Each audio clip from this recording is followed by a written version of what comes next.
ആരെങ്കിലും മരിച്ചാൽ നിങ്ങൾ ഒരിക്കലും ധരിക്കാൻ പാടില്ലാത്ത ഒന്നാണ് കറുപ്പ്. മരണം നടന്ന സ്ഥലത്താണെങ്കിൽ നിങ്ങൾ വെളുത്ത വസ്ത്രം ധരിക്കണം. കാരണം ആ ഊർജത്തെ ആഗിരണം ചെയ്യുന്നത് ഒരിക്കലും നല്ലതല്ല.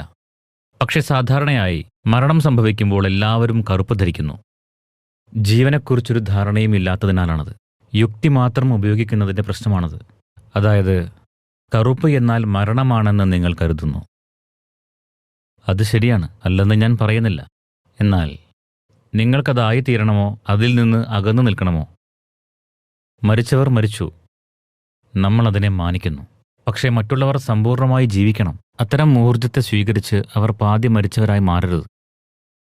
അതിനാൽ നിങ്ങൾ ആഗിരണം ചെയ്യാൻ ആഗ്രഹിക്കാത്ത എന്തെങ്കിലും ഉണ്ടെങ്കിൽ നിങ്ങൾ വെളുത്ത വസ്ത്രം ധരിക്കണം. എന്നാൽ ചില കാര്യങ്ങൾ ആഗിരണം ചെയ്യേണ്ട സമയത്ത് നമ്മൾ കറുപ്പ് ധരിക്കുന്നു. തിരിച്ച് പ്രതിഫലിപ്പിക്കേണ്ടടുത്ത് വെളുത്ത വസ്ത്രം ധരിക്കണം.